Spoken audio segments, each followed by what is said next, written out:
Cher ami, bonjour, j'espère que tu vas bien. On se retrouve aujourd'hui pour une toute nouvelle vidéo YouTube et aujourd'hui je vais te parler des pépites que j'ai dénichées sur Vinted.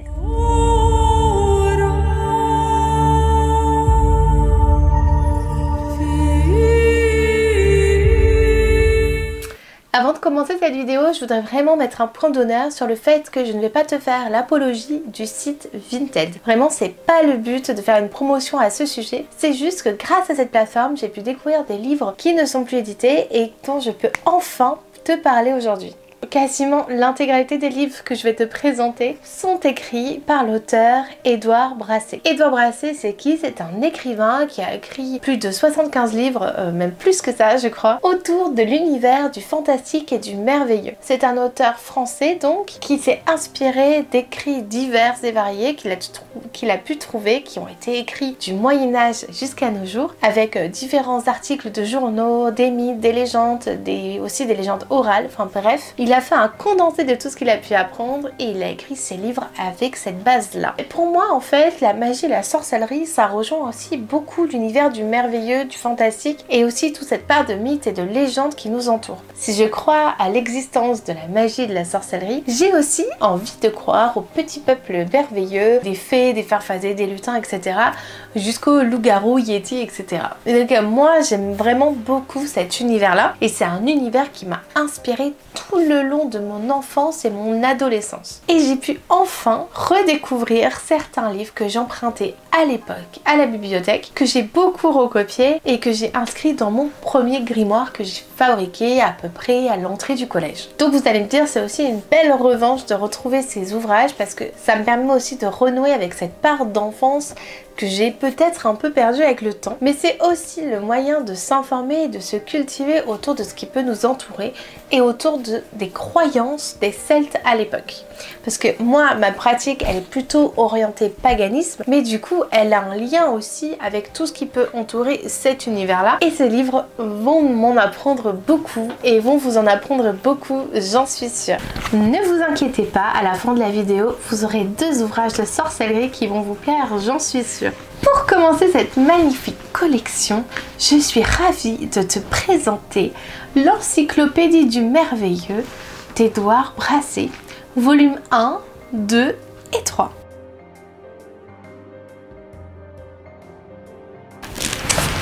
Alors, l'Encyclopédie du merveilleux, je t'en ai déjà longtemps parlé. Je l'ai actuellement dans un ouvrage plus condensé. Je l'ai sous ce format-là que tu connais, hein. Je vais pas te refaire la review de ce livre.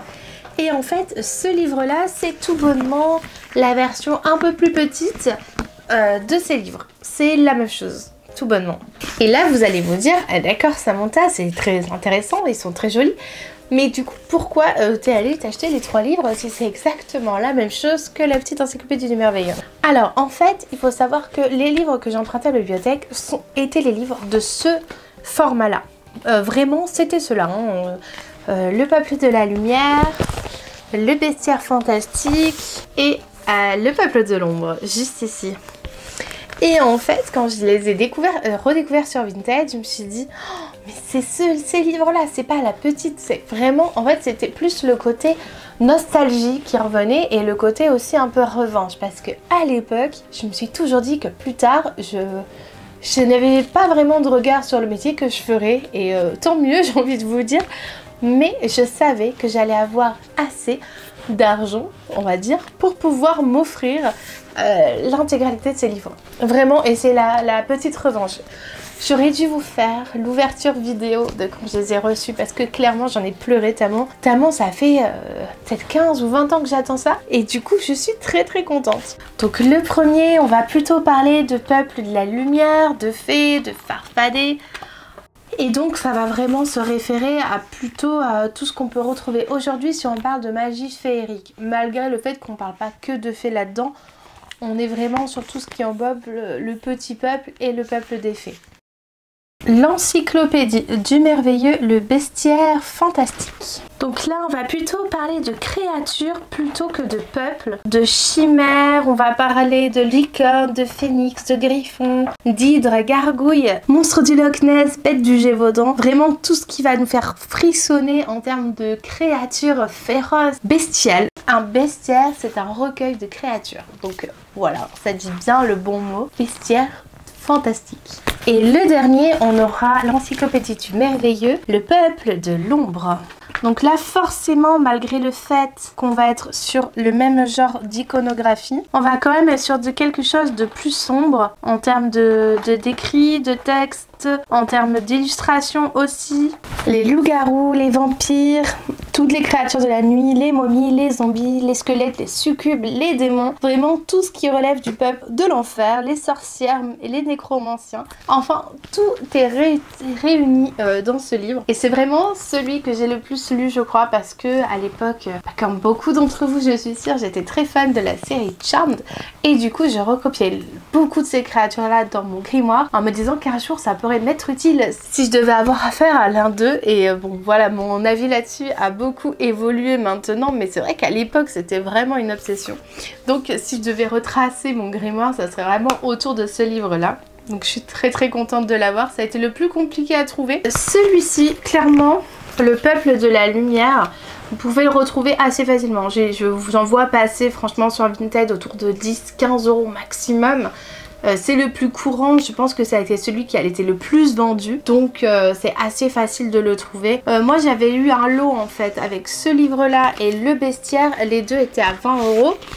Et du coup ça me fait 10 € le livre, alors je compte pas les frais de livraison, mais en gros c'était à peu près dans les 22-23 avec les frais. Celui-là est un peu plus compliqué à trouver, je crois que c'était la seule offre que j'ai trouvée avec le bestiaire. Et le dernier que j'ai acheté séparément, lui je l'ai eu à 15 €. Donc lui il a été assez compliqué aussi à trouver, c'était un des plus rares. Je sais qu'actuellement il y a un vendeur qui vend le lot de 3 à 60 il me semble. Bref, peut-être moyen de négocier, mais en tout cas voilà, si vous voulez avoir ce livre-là, le peuple de la lumière, c'est vraiment le plus facile à trouver. Sinon, faut vous mettre des alertes comme j'ai fait pour avoir les trois à un prix à peu près raisonnable. Parce que oui, sur Vinted, vous pouvez trouver des prix très bas comme des prix très hauts. Et je vais t'en parler sur le prochain livre que je vais te présenter. Édouard Brassé a écrit beaucoup de livres illustrés comme ceux que je viens de te présenter. Mais aussi d'autres ouvrages, dont ce livre magnifique qui est Grimoire des loups-garous, suivi d'autres traités fameux de lycanthropie.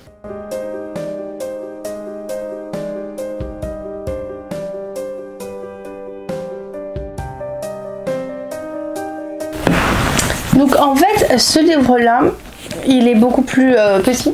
Il est écrit avec des vieilles pages de grimoire. Je sais pas si vous allez entendre.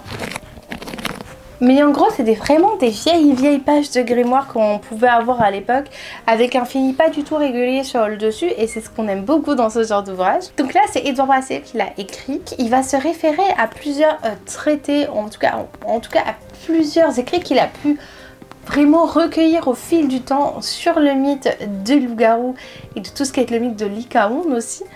Et il va même nous donner une petite recette dans le livre pour devenir un loup-garou. Clairement, je vous le conseille pas, et puis de toute façon, ça serait très compliqué à faire. Mais voilà, j'ai pu lire quelques bribes, quelques passages, je l'ai pas lu entièrement, mais déjà le début est prometteur. Parce que oui, il va parler du lien entre les loups-garous et les sorcières. Et c'est vrai qu'il y a un lien entre les deux au niveau historique et au niveau mythologique. Et donc du coup, c'est hyper intéressant de pouvoir faire le lien grâce à cet ouvrage. Donc j'ai vraiment hâte de le lire.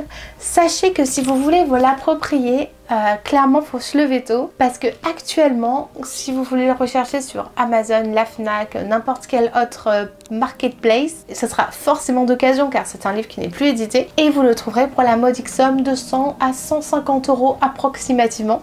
Sachez que sur Vinted à l'heure actuelle, la dernière fois que j'ai regardé, il était encore à 100 €. Moi, ce n'est pas 100 € que j'ai acheté, sinon ça ne serait pas des pépites de Vinted. Je l'ai trouvé pour 25 €, je suis vraiment beaucoup de chance. C'est une nana très gentille qui me l'a vendu. Et en plus, je crois qu'elle avait mis à 30 ou 35. Et enfin, je sais plus exactement le prix, mais bref, elle m'avait fait un prix avec les frais de livraison. Il m'est revenu à un prix vraiment très acceptable. Mais En toute honnêteté, j'ai passé quasiment 3 semaines à regarder tous les jours si quelqu'un avait Grimoire des loups-garous. Quand j'ai pu enfin avoir la fameuse, le Graal de ça, j'étais vraiment très contente. Donc j'ai vraiment trop hâte de le lire et de vous en faire pas. Du coup, je pense sur Instagram, parce que j'ai déjà fait un mytho réalité loup-garou sur YouTube. Donc à moins que j'ai trouvé des informations qui sont vraiment très intéressantes et dont j'ai vraiment envie de vous faire partager, je pense que ça restera sur la sphère d'Instagram. Livre suivant de Édouard Brassé, nous avons traité de vampirologie par le docteur Abraham Van Helsing. Ce livre est très particulier. Je l'ai lu, donc je peux vous en parler tout de suite.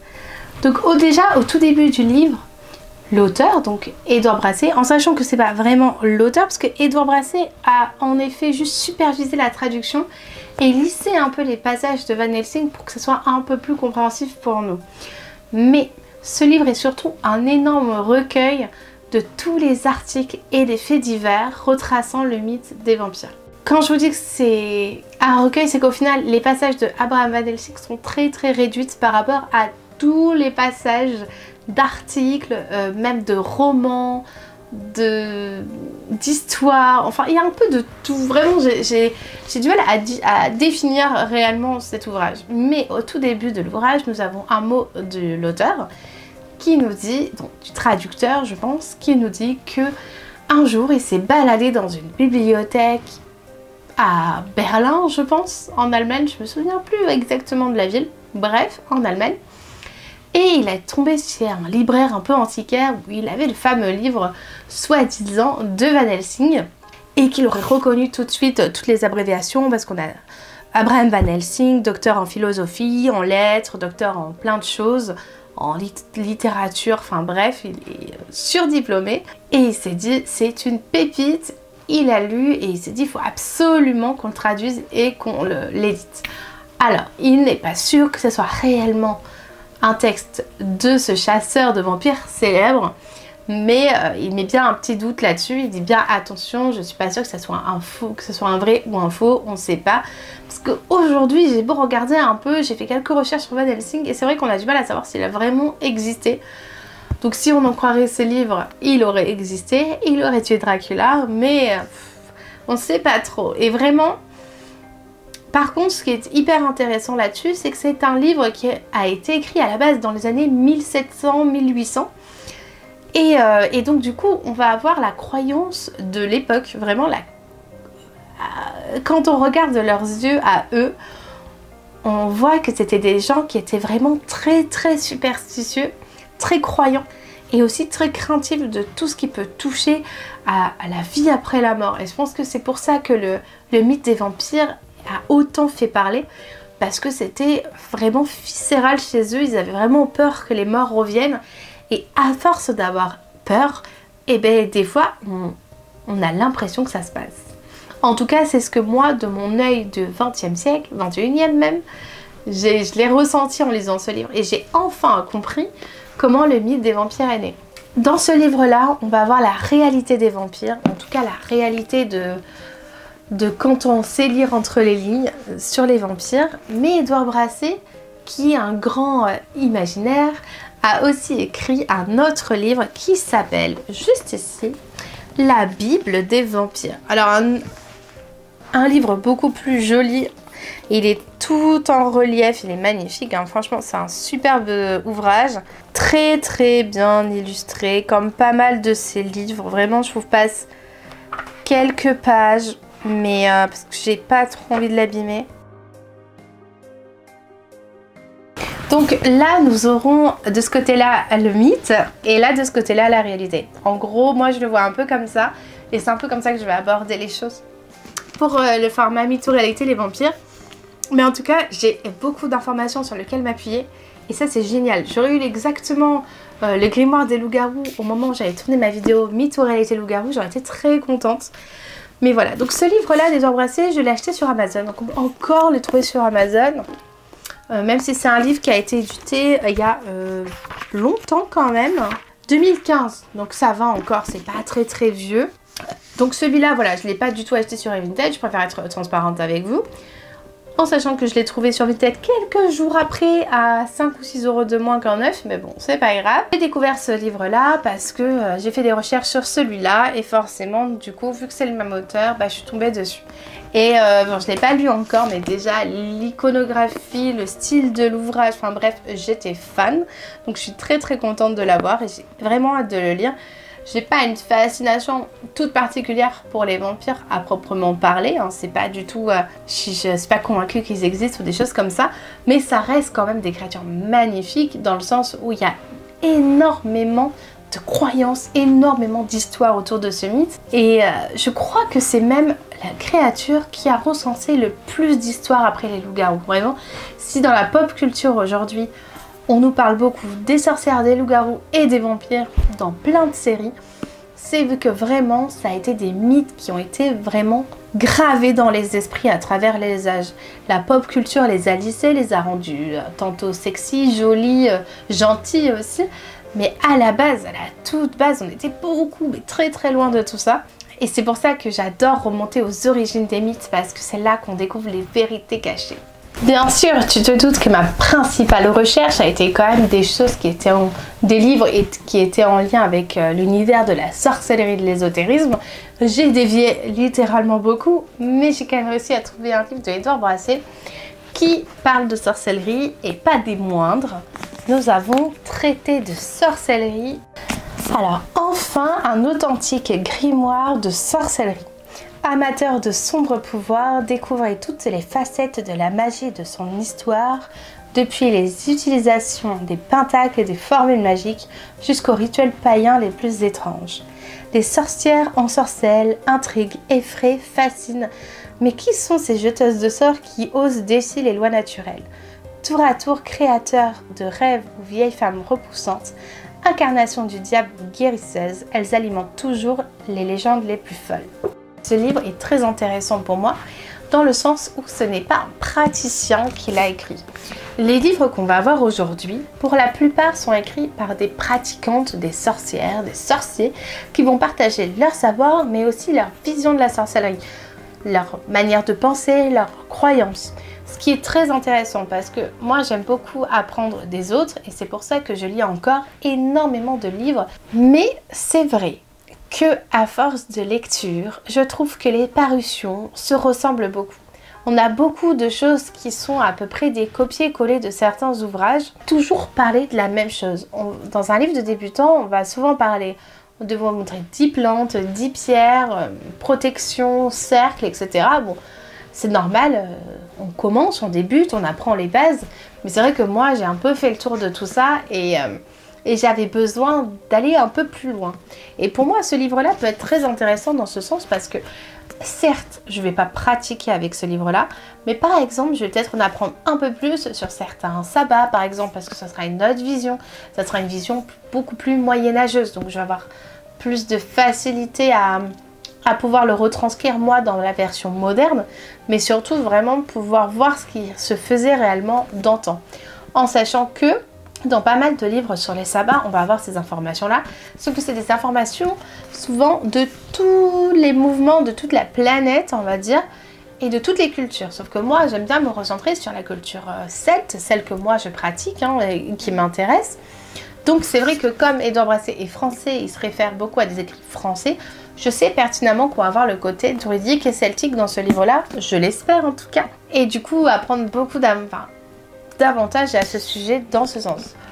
En plus de ça, il va traiter des passages sur la magie noire qui peut faire très peur. Personnellement, c'est vrai qu'on dit souvent waouh, la magie noire, etc. Pour ma part, je vous la conseille pas, c'est sûr. Mais moi, je pense que j'ai fait tellement le tour des autres pratiques qu'il me manque que celle-ci à étudier. Et du coup, c'est assez fascinant de voir quel a été le cheminement, de voir comment ils pratiquaient mais aussi pourquoi on pensait ça d'elle. Est-ce qu'elle vraiment elle pratiquait de la magie noire ou est-ce que c'était la vision masculine et très patriarcale de l'époque? Et c'est ça que j'ai envie de savoir là-dedans. Voilà, il faut prendre un peu de recul, se dire que c'est pas notre temps, mais c'est aussi très intéressant de savoir d'où on vient pour savoir où on va, je trouve. On va finir cette série sur les livres d'Édouard Brassé parce que j'en ai encore un à te présenter. C'est La France enchantée.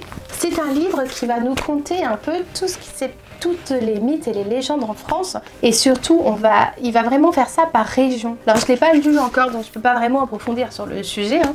Mais ce qui est plutôt chouette, parce que par exemple je vois que on va avoir les géants dans le sud-ouest. Moi personnellement je savais pas qu'on avait une légende des géants dans le sud-ouest, donc j'ai vraiment hâte de lire ce passage là.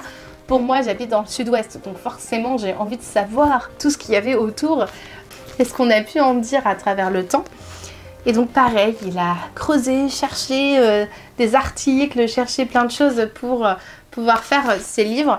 Et toujours aussi bien illustré, hein. Là on est sur un vrai truc, hein. Vraiment, je n'ai pas d'autres mots.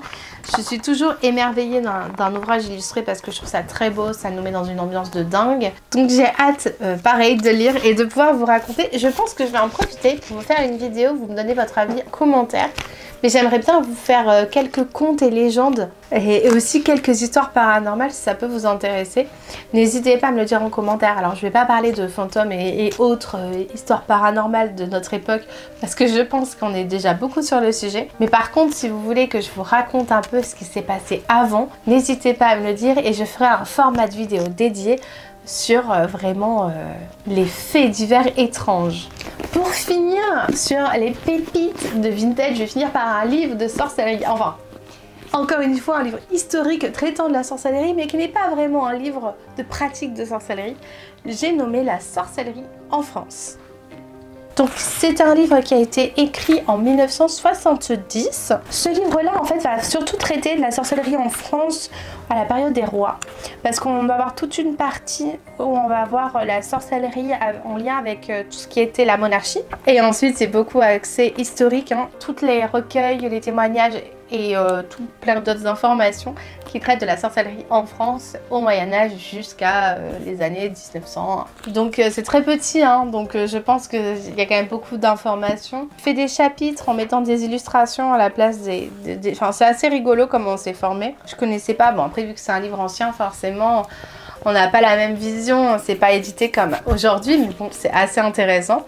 J'ai pareil vraiment hâte de vous lire ça pour vous faire peut-être une vidéo sur le sujet, sur la sorcellerie en France au Moyen-Âge ou des choses comme ça. Alors c'est vrai que j'ai oublié de vous dire tous les prix des ouvrages que j'ai mentionnés. Donc nous avons la sorcellerie en France, j'ai trouvé à 5 €, donc vraiment pas cher du tout. Surtout pour un livre ancien, je trouve ça vraiment chouette. Traité de sorcellerie que vous trouvez juste ici, c'était le plus cher que j'ai acheté.